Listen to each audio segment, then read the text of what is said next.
Jogou? Jogou, irmão? Não. João 21. Vamos lá. João 21, verso 15 ao 19.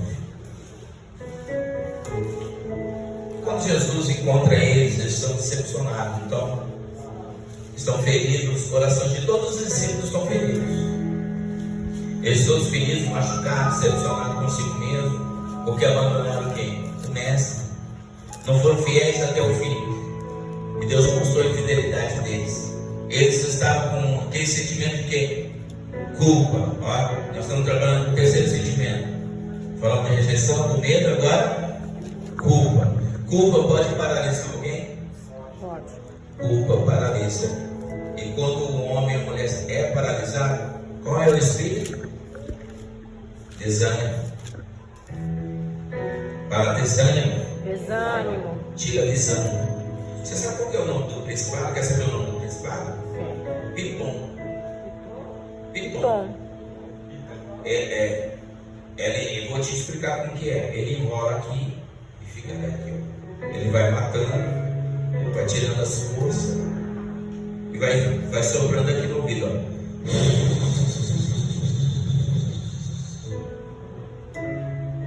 Então tem duas armas.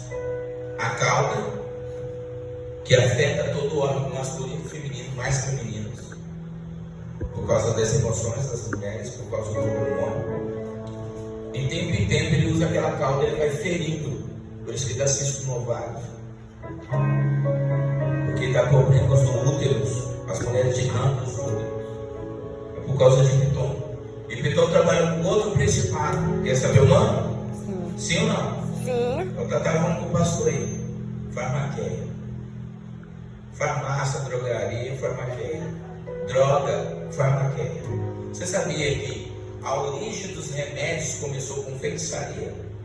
Quando você lê o livro de Enoque e você vai lendo lá, tem o nome de um anjo caído que ensina a utilizar aquilo e abrir todos os chakras para entrar, portais da alma. Amém? E aí vai alterando toda a genética do homem. Então, eles estavam com culpa, os discípulos, e dentro deles existia um vazio, uma tristeza. E por quê? Porque aquele que fere será ferido. Guarda a tua palavra. Jesus fala para ele, lembra que ele vai cortar a orelha de Malco? E Jesus fala para ele, guarda uma espada, que com a espada que tu usas, também tu serás ferido. Espada, palavra. E olha lá, vamos ler o texto. E depois de terem comido, Jesus encheu o bucho dele, né? Agora, todo segundo cérebro vai raciocinar só no estômago, né? E aí Jesus começa a perguntar para quem? Para quem? Simão Pedro, né?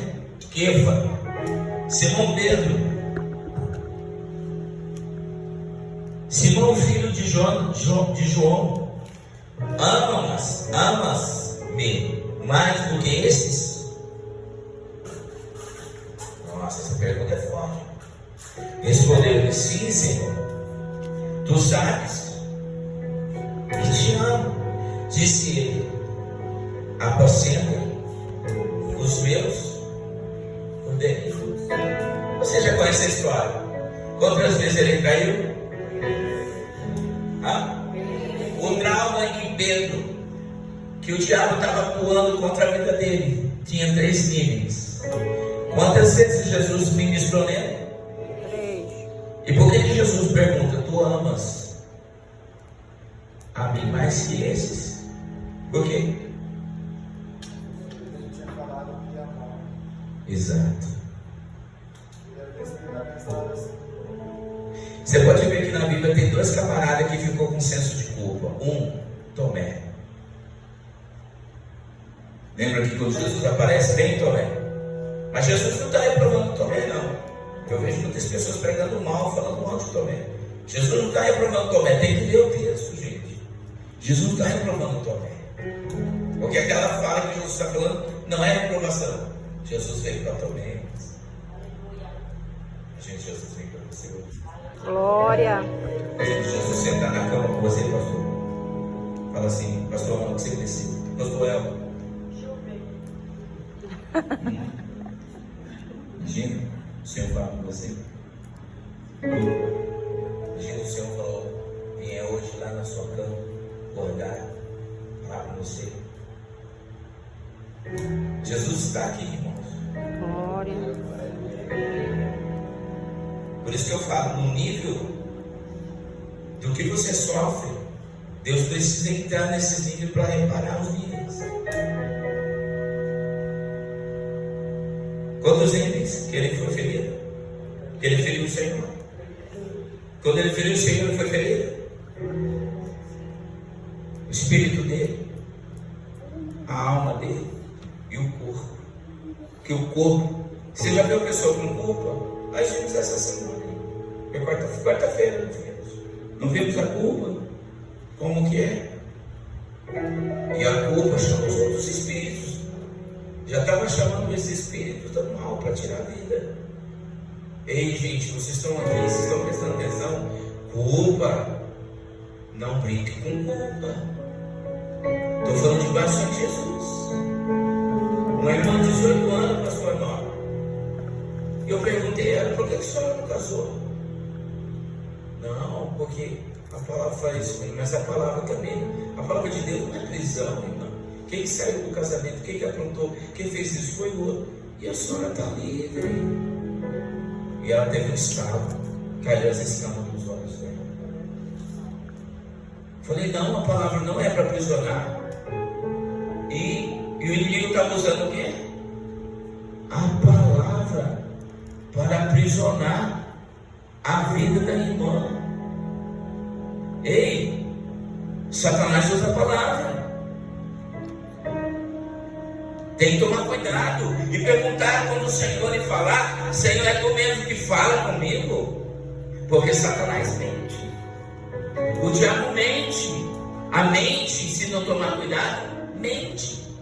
E perguntar quem é o Senhor daquela palavra.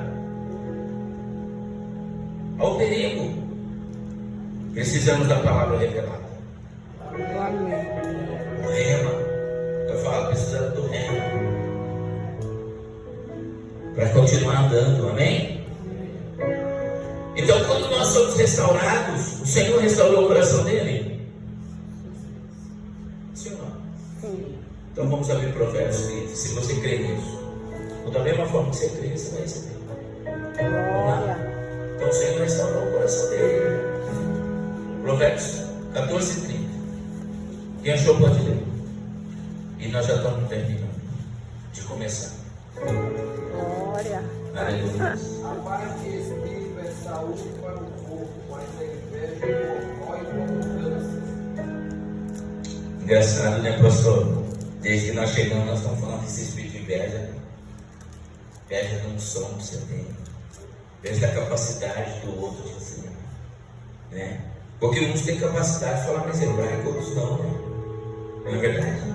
Eu me aposto da sabedoria dos outros, sentar e aprender com eles. Isso não me diminui. Você não pode se sentir diminuído que o outro tem mais. E lembra que aquele que tem mais, ele foi feito para também dar. Glória a Deus. Se alegre. Né? Hoje aqui nós sentamos nesse Shabat. Rapaz, como que nós aprendemos um com o outro? Provérbios 27, 17. Que foi o que nós falamos ontem. Quanto que nós aprendemos ouvindo, compartilhando, o pastor trazendo as migragens. Olha que bênção. O coração tranquilo é a vida do corpo. Então olha aqui para mim. Aquela mulher de 18 anos, encurvada, presa por Satanás, ela vivia uma vida tranquila? Pelo que nós lemos aqui. Esse rapaz que me vingava, ele vivia uma vida tranquila? Vivia? Eu não acredito que não. Amém? Provérbios 15, 13. Abre aí. Ó. Provérbios Provérbios 15, 13. Pode ler. O coração, a alegria do coração transparece no rosto, mas o coração angustiado oprime o espírito. Não é isso? Alegria. Então aqui nós vemos no 14, verso 30 do 15, 13. Ó. O coração tranquilo gera vida à carne, o corpo. Mas se a alma estiver fragmentada, o corpo passará a padecer por enfermidades e doenças. E a inveja é a distorção da alma, que enferma a sua imagem no seu ser. Devemos prestar muita atenção que a alma determina a condição do corpo físico. Pegaram isso? Entendeu isso? E olha lá outra interessante, ó. O coração alegre, ele formoseia o rosto, torna as pessoas belas, né? Mas pela dor do coração o espírito se abate. Explicação: duas dimensões afetam todo o nosso ser, que é no mundo físico e espiritual. O coração tem influência sobre o corpo. Sim, lógico, tem. Quando o coração se encontra fragmentado, todo o seu corpo se mostrará fragilizado pela dimensão que está a sua alma aprisionada. Nós que somos líderes, que estamos ministrando há anos, a gente sabe quando um membro entra e como um membro está, não é verdade? Nem precisa vir um dom de revelação. Você bate o olho, vamos falar quietinho, pensadinho, nem olha tudo, né? A gente sente, a gente lê os filhos, não lê os filhos. A gente lê, o esposo lê a esposa e olha, percebe que a esposa não está legal, a esposa olha, está com alguma coisa errada. Porque nós lemos. Fala, porque nós lemos. Porque nós lemos As pessoas. as pessoas. E elas se deixam ser lidas. Não é verdade? O coração é descrito como o rei da alma. Ela é dominante em todas as partes do corpo. As emoções, os sentimentos, as vontades que está na sede da alma permanecem na dimensão espiritual. A palavra hebraica para coração é lev. L-E-V. Lev. Coração. Aparece 97 vezes só em Provérbios. Meu Deus. Olha como que Provérbios trabalha com os sentimentos das nossas emoções. Amém, irmãos? Amém. Então, Atos dos Apóstolos, capítulo 3, 6, foi liberado uma palavra para o corpo físico e precisou de ser tocado. Eu imagino que ele toca João, ajuda a levantar. Duas pessoas se interessam por lhe dar atenção. Pedro começa a conversar com ele, em seguida ele libera uma palavra e toca o seu corpo. A palavra vai ao espírito, penetra a alma, onde a alma está fragmentada pelo processo de sofrimento, começa a ser restaurado toda a parte física e as emoções dele entram numa dimensão de cura dimensional, onde a alma dele é totalmente restaurada em uma dimensão do espírito, e a alma era tão curada que ela transfere a culpa para o corpo, não voltando a ser como estava antes. Atos dos Apóstolos 3, 7, 8. Ninguém consegue louvar a Deus se não acontece algo no espírito ou na alma. O inimigo vai atacar primeiro o louvor da sua vida, a sua adoração, que está ligada à intimidade com o Pai Celestial. Nós lemos ontem Salmo 142, verso 7. Lembra que nós lemos esse Salmo? Que fala que Davi estava aprisionado. Mas vamos ler o Salmo 43 agora. Salmo 43. Nós estávamos falando sobre a depressão. Por causa do pecado, da iniquidade, Davi se encontra nessa forma. Salmo 43, verso 3, verso 5.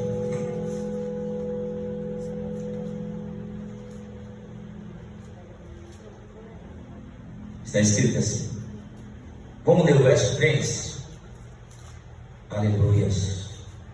Vamos ler o verso 1, só 5 versículos. Faz-me justiça, ó Deus, e pretende a minha causa ao tribunal aqui, ó, contra uma nação ímpia. Livra-me do homem fraudulento em mim, pois tu és o Deus da minha fortaleza. Por que me rejeita? Como que Davi sentava? Se sentia Rejeitado. rejeitado. Quem já orou e Deus não respondeu? Ou ele respondeu, você não viu que você estava surdo. Tem que falar esse detalhe também. Porque Deus não é muito claro. Eu sei que não para para ouvir Deus. Não é verdade? Olha lá, ó. Por que me rejeitaste? Porque anda em pranto por causa da opressão do meu inimigo. Ele andava o quê? Qualquer coisa ele já chorava. Amém, irmãos? Podia que o louvor já chorava. Ele estava sob ataque de opressão. O verso 3. Olha que massa. Olha que interessante, irmão. Envia a tua luz. Quem é a luz? Envia a tua verdade. Quem é a verdade?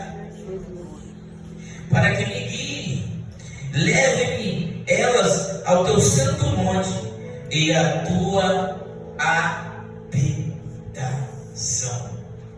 Você pode glorificar o Senhor, irmão? Glória. Você pode glorificar o Senhor, glorifica. Glória a Deus. A opressão, sentimento de rejeição, dor, nos afasta de Deus. Irmão, em 1996, 1996, que dia fatídico esse dia, o Senhor falou assim para mim: cuidado, vocês estão armando uma armadilha para você. Aonde eu congregava, eu orava com muitas pessoas, era muito novo, muito inexperiente, maduro. E quando você é novo, você tem que errar muito. E eu tinha 17, 18 anos, eu era muito procurado na igreja. Isso causou ciúme à liderança, ao líder central.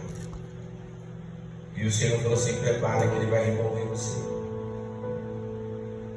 O Senhor falou comigo, eu já estava em espírito, orando.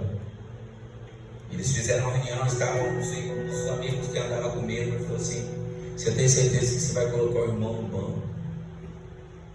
O irmão, ele vive da obra, ele vive da obra, ele vive para Deus. O Senhor vai matar ele. E se o Senhor fizer isso, pode vir um juiz contra o Senhor. Aí, naquela semana ele não pensou em Deus. Tivemos uma reunião, numa sexta-feira à noite. Eu me lembro, como se fosse aqui. O local que eu estava, a nave, estava aberta a janela. E de longe eu vi uma luz vindo. E eu forçava a minha visão com o olho aberto, ver o que era aquela luz. E aquela luz estava vindo. Eu falei: será que é óbvio? Será que alguém tem? O que está vindo? Eu vi aquela luz. E de repente foi dando forma. E eu vi o anjo de justiça com a balança de prata pequenininha e a espada. Eu vi que ele veio, ele soltou rapidamente, falou e entrou na nave, que era lá embaixo. Enorme nave. Quando ele entrou, ele falou assim: vai ter baixa nessa igreja.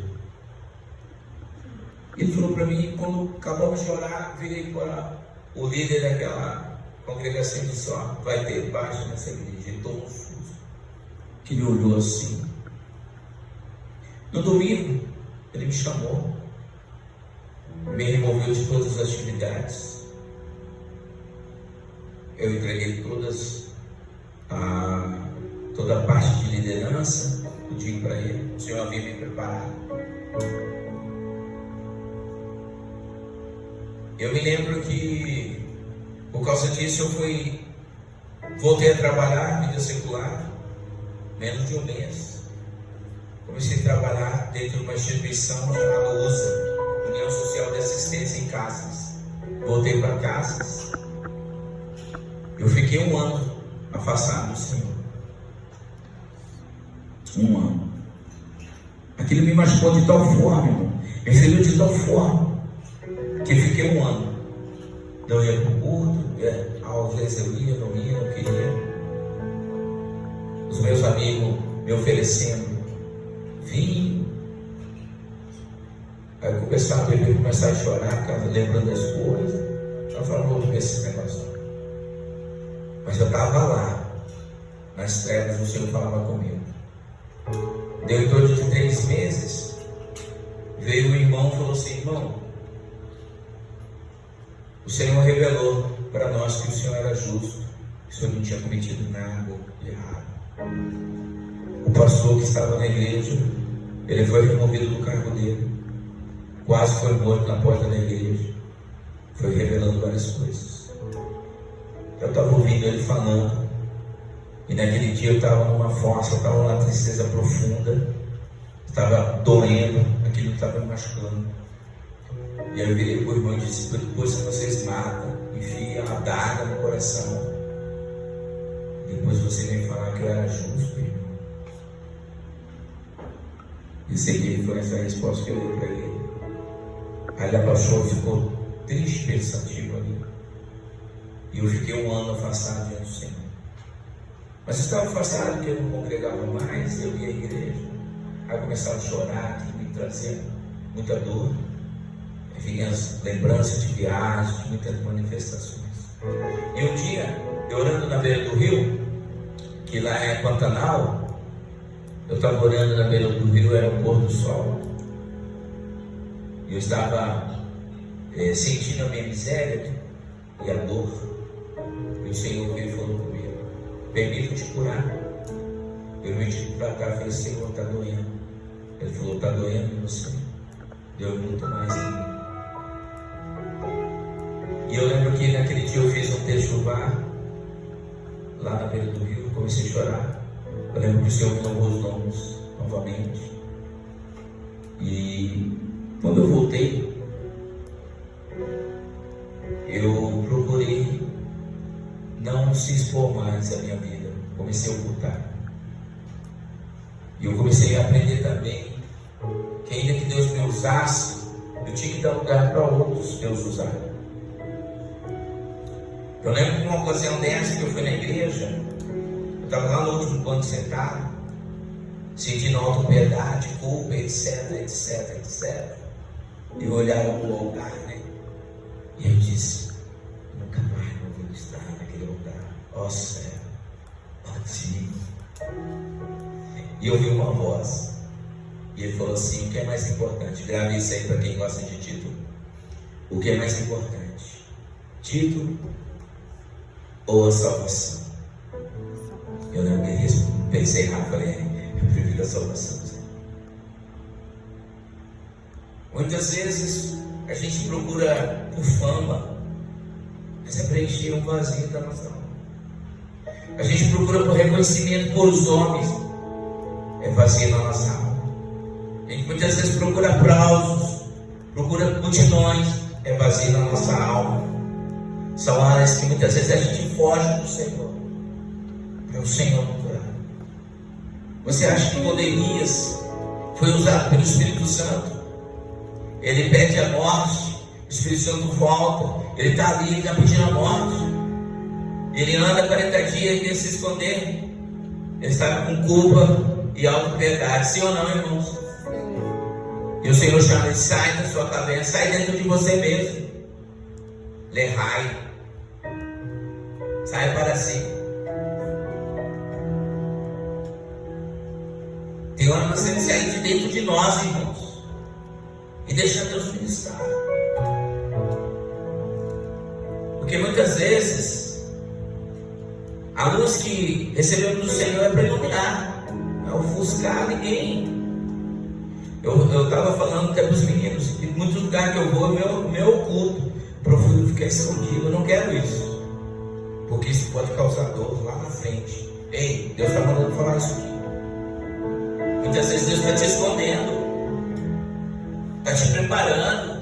Como eu falei para o pastor José Leon, você sabe quantos membros que ele tinha?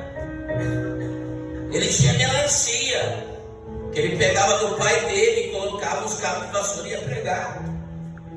E ele entendeu isso, que Deus estava capacitando ele na roça, e onde as melancias tinham o coração duro, que nos converteram.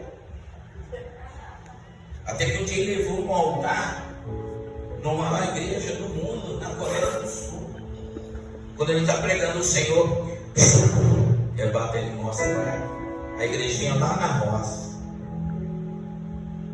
Porque você me obedeceu. Muitas vezes a gente quer plantar fora do tempo, hein? Calma. Tudo tem um tempo. Amém? Vamos colocar de pé.